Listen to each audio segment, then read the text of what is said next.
విజయవాడలో మంత్రి దేవినేని ఇంట్లో జరిగిన తుపాకీ మిస్ఫైర్ కలకలం రేపుతోంది. కానిస్టేబుల్ చేతిలోని గన్ ఒక్కసారిగా పేయడంతో అంతా కంగారు పడిపోయారు. బుల్లెట్ ఇంటి పైకప్పులోకి దూసుకుని వెళ్లడంతో ప్రమాదం తప్పింది. కానిస్టేబుల్ ను విచారిస్తూ ఉన్నారు పోలీసులు.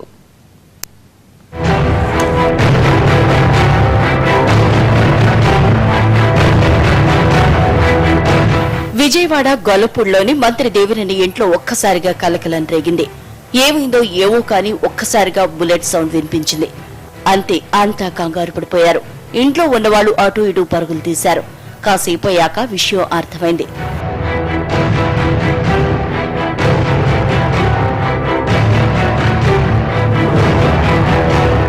చీకటి పడ్డాక అంతా భోజనాలకు రెడీ అవుతున్నారు. మంత్రి దేవినేని కూడా ఇంట్లో లేరు. ఆయన కుటుంబ సభ్యులు, కొందరు సన్నిహితులు మాత్రమే ఉన్నారు. సడన్ గా బుల్లెట్ సౌండ్ వినిపించేసరికి వాకప్ చేశారు. మంత్రి గారింట్లో సెక్యూరిటీగా పనిచేస్తున్న AR constable Srinivas Naik gun నుంచి ఓ బుల్లెట్ దూసుకొచ్చింది. అదృష్టవశాత్తు అది ఇంటి పైకప్పు వైపు వెళ్లడంతో ఎవరికీ ఎలాంటి ప్రమాదం జరగలేదు.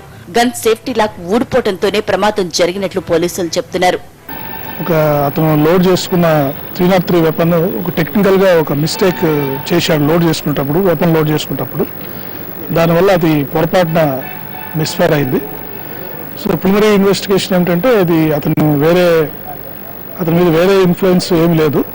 ఓన్లీ పొరపాటున అంటే అతను చిన్న టెక్నికల్ మిస్టేక్ చేయడం వల్ల అది మిస్ హ్యాండిల్ అయ్యి గాల్లోకి అది ఫైర్ అయినట్టు మనకు ప్రిలిమినరీ ఇన్వెస్టిగేషన్ ఇండికేట్ చేస్తూ ఉంది.